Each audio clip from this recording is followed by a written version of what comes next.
Okay, so I begin with Richard Rohr's book, The Universal Christ.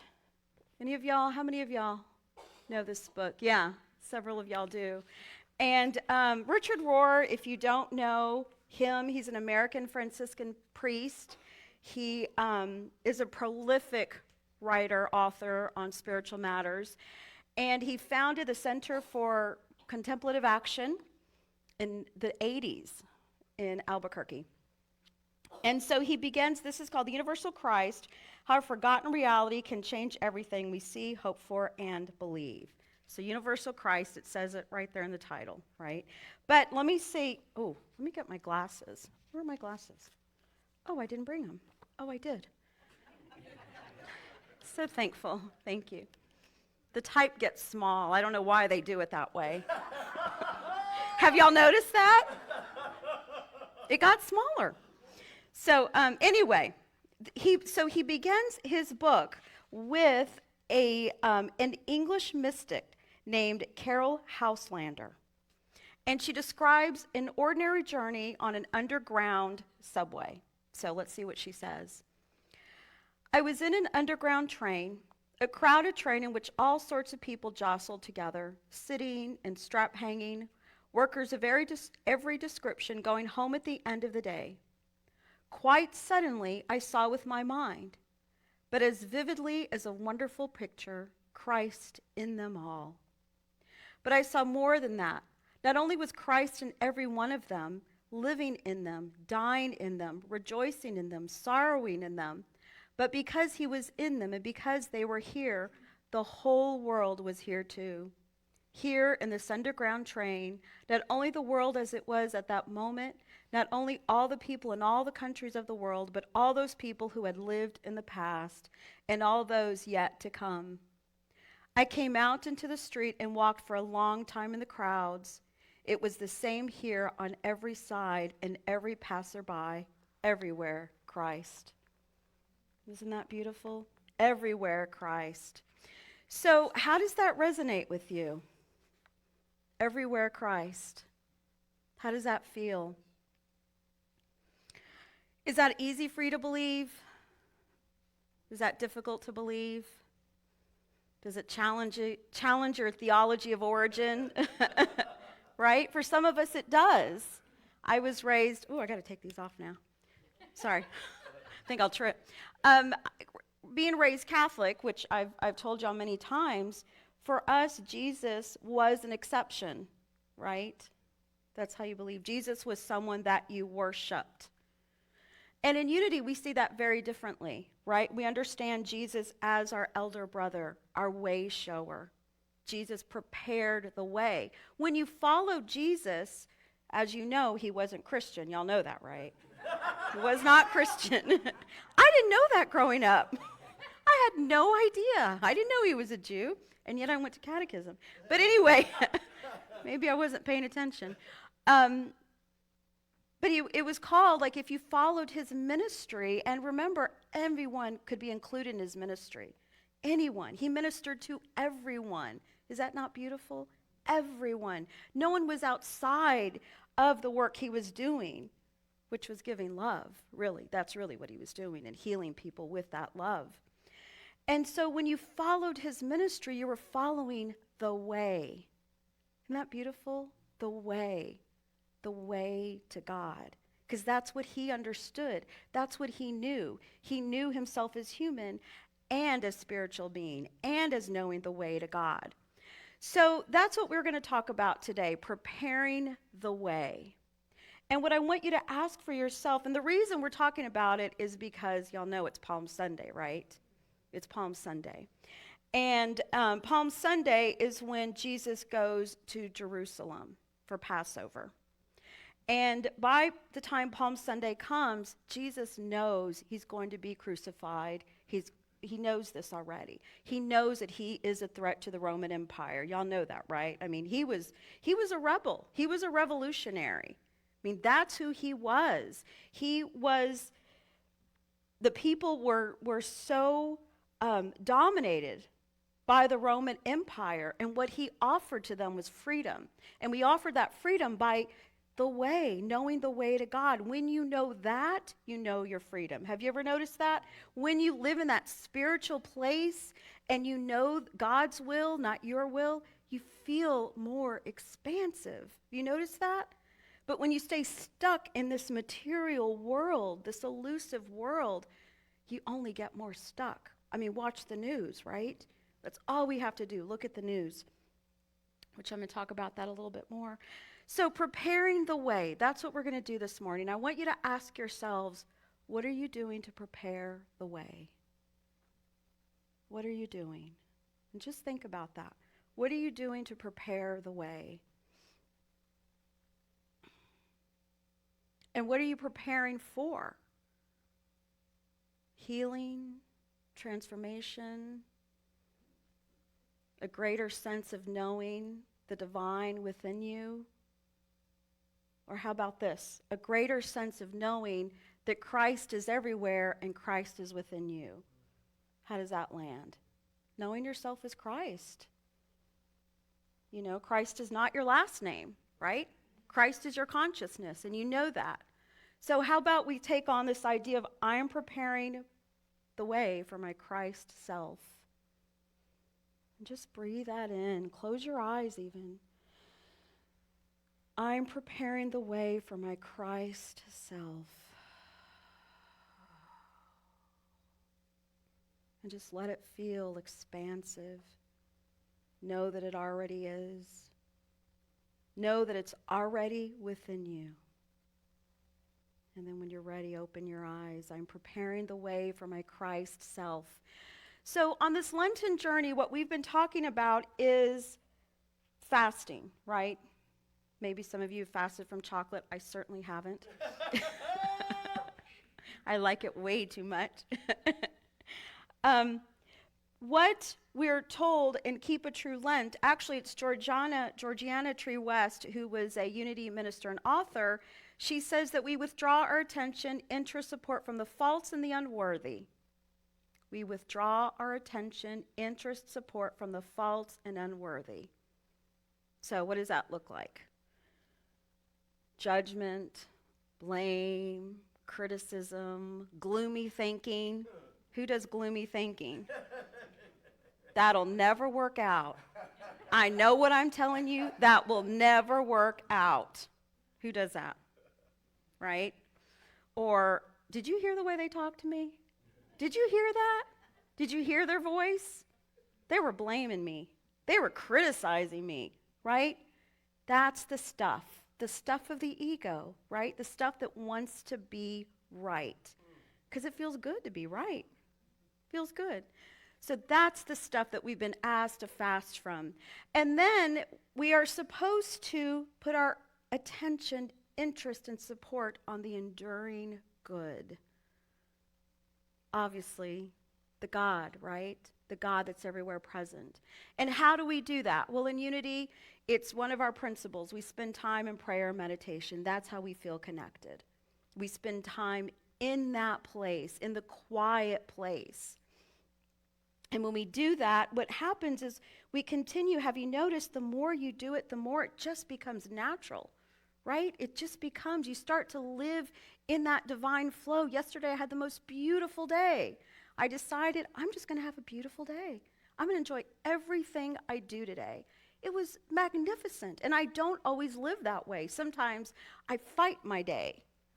I feel like I don't have enough time in the day. I'm not going to get any of this done. I've got a million things to do, and I'm not going to get any of it done. But when you decide, I'm going to live in God's will, it's as if time expands, right? It just expands, and you just enjoy it. So that's what it is. We are going to spend time in the good. We're going to prepare to know ourselves as a new creation. Remember that's what Paul says in 2 Corinthians. Therefore, if anyone is in Christ, the new creation has come. The old has gone, the new is here. So that's what we're preparing ourselves for, the new. So we know that Christ is everywhere present. We know that Christ is within us, right? We know it as a consciousness. And yet there are times when it's going to feel elusive. Would you not agree? Yes. So what do we do then? Call you.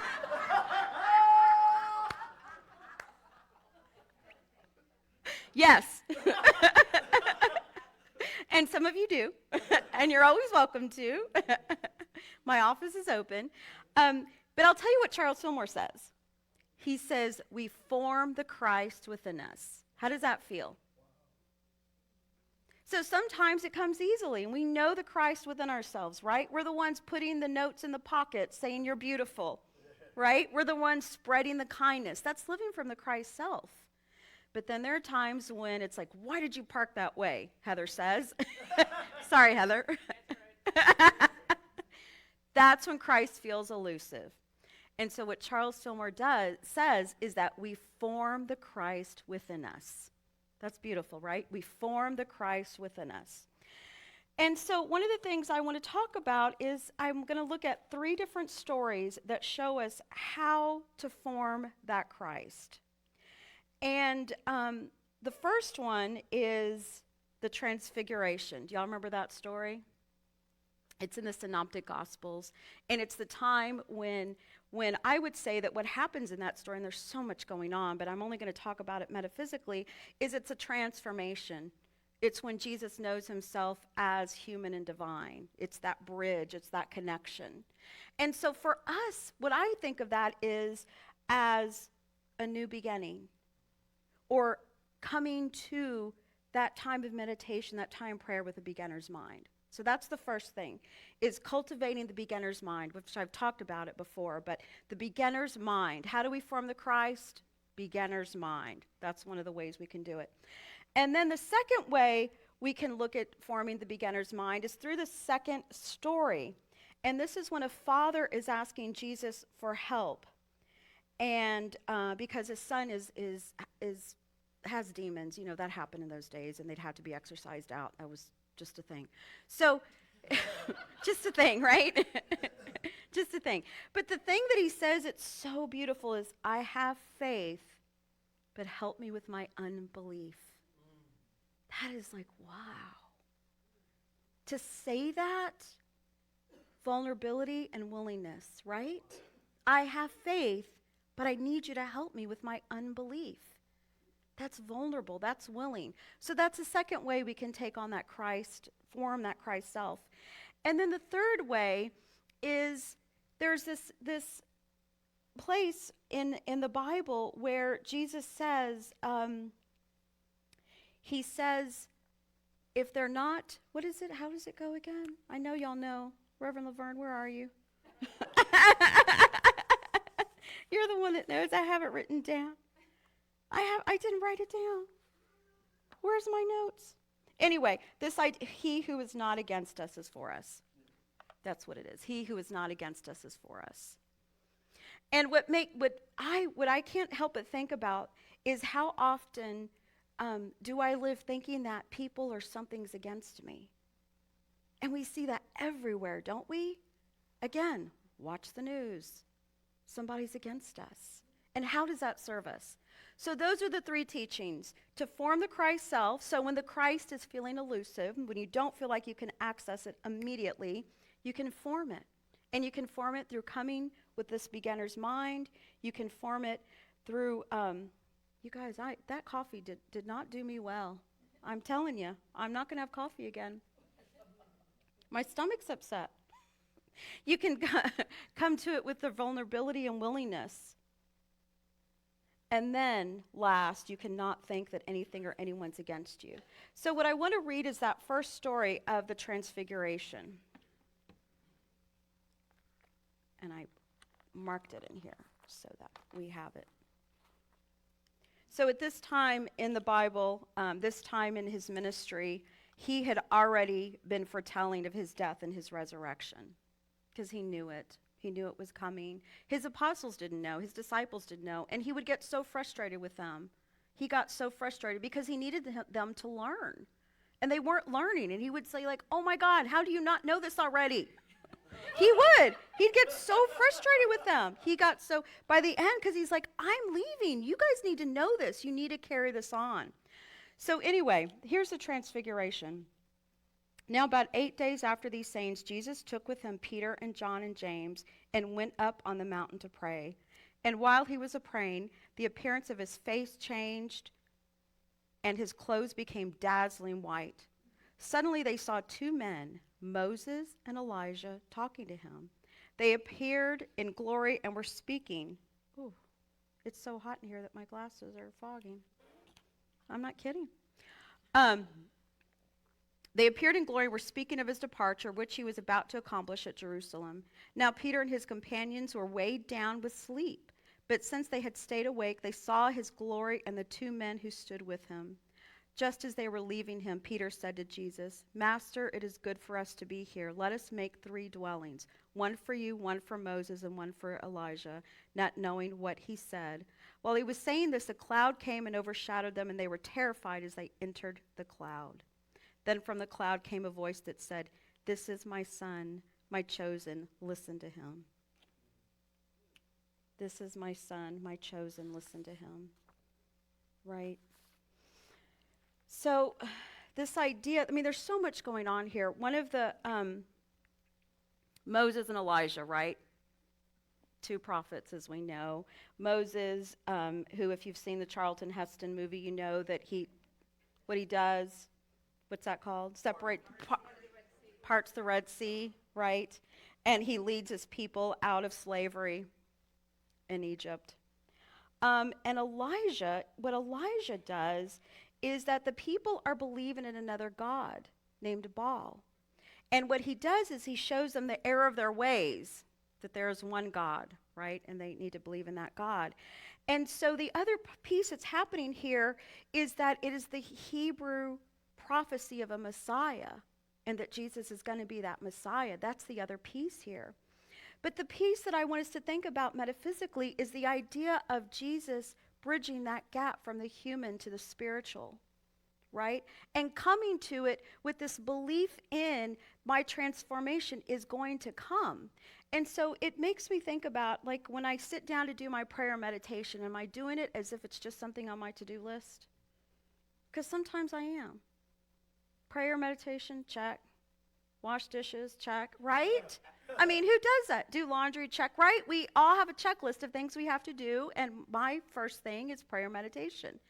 But if I'm doing it with just that, I'm not really doing it, You have to do it with this beginner's mind. You have to do it with this belief in this moment, my transformation will come. My transformation of knowing myself as that higher way of being, of living, knowing that I live and I move and I am in that ocean, that wave, that love, because when you know that, what do? You take it out into the world and you live it, right? So for me, that's what that transfiguration is about. For me, it's about a transformation into the Christ self. So again, when you don't already feel the Christ self within you, when it feels elusive, you can remember the transfiguration that happened for Jesus. And it's going to happen for me right here, right now. Right? And you believe it right here, right now. So the second story that I want to talk about is when he comes down from the mountain and he finds out that like I said, a young boy has been possessed. And he asks the father, well, how long has this been going on? He's like, oh, forever. It's just always happened. And so, Jesus says, well, you need to believe. And he says, I do, but help me with my unbelief. Help me with my unbelief. And like I said earlier, that is just such a vulnerable thing to admit, right? And that's why we are here in community. Because there are times we come here and it's like, I can't believe that. I talked to someone this week that was so vulnerable and said to me, it took me 3 years to see that there's a divine within me. And practiced it. They practiced it for 3 years and came to say, now I know it. It took 3 years. That's what the unbelief is about, right? That's what's so beautiful about a community and having friendships with one another, because we can say, hey, I'm having a hard time with this. Can you help me with this piece? And it takes vulnerability to say that, right? It really does. It takes so much vulnerability. So the last thing I want to talk about, and let me find my notes. Everything got lost here, because you know what? Next time, I'm not going to bring so many books. I'm just not. It's like, I don't understand how everything got lost. Okay, the last one is he who is not against us is for us. And I really struggled with this one. I really did. And it's in Luke. And I'm going to find it, y'all. No, I'm not going to find it. See, this is why I usually type scripture into here and not bring the Bible, because this is what happens. Y'all remind me next time. Don't do that. Tell me, don't do that. So he who is not against us is for us. And I've read it already, so I'll tell you by memory what happens. Basically, one of the disciples says to Jesus, oh, look, this other person is healing this person who, again, has demons. Like I said, it was a thing in the Bible, right? That person's doing that. And saying to Jesus, why are they doing this? That's for you to do, right? And Jesus says, he who is not against us is for us. Which means that for me, what I think about it is there's not just one way, right? We can have different people. We can respect one another. We can respect him for doing this. That's okay, because what they're doing is good. Amen. What they're doing is good, and it makes you think of how unity, we respect all paths, all ways, knowing that they all lead to the one God, right? So that's what that is talking about. But the other thing, that whole idea of not against us, makes me think about how often we live our lives thinking someone or something is against us. Do y'all do that? Or am I the only one? Someone or something is against us, right? Just watch the news, right? Those people, they're against us. And I won't get too political. But it's really hot, right? But it's true, right? Or nation states, an entire nation states, right? We're born into thinking, or we've been naturalized in believing that certain countries are against us, right? Is that the truth? Right? It's the truth if we believe it's the truth. It doesn't have to be the truth, right? It doesn't have to be the truth if we know our oneness in God and we all belong to that one divine mind. So think about when or if you live believing that something's against you or someone's against you, because know that it does not serve you well. Something else to fast from. It doesn't serve you well to believe anybody or anything's against you. So, as you know, again, today is Palm Sunday. It marks Jesus' triumphant entry into Jerusalem to celebrate the Jewish festival of Passover. And I want us to just think about one line. It's Luke 19:29. It is, as Jesus rode along, people kept spreading their cloaks on the road. As Jesus rode along, people kept spreading their cloaks on the road. Think about that. Now, these are people that did not have a closet full of cloaks, right? They had one cloak that showed a reverence, did it not? But it also showed generosity. It showed trust. Is that not beautiful? It showed living without abandon. It showed living out loud. It showed, I'm going to generously give my love, generously give my faith, generously trust. Isn't that beautiful? That's what that showed. They all laid their cloaks on the road. And do you know what they said? Hosanna in the highest. Hosanna in the highest. And so this morning, what I want us all to know, that Christ is everywhere. Would you not agree? Amen. Christ is everywhere. And this morning, what I'm doing is trusting that Christ is within each of you. May you all know it as well. I love you so much.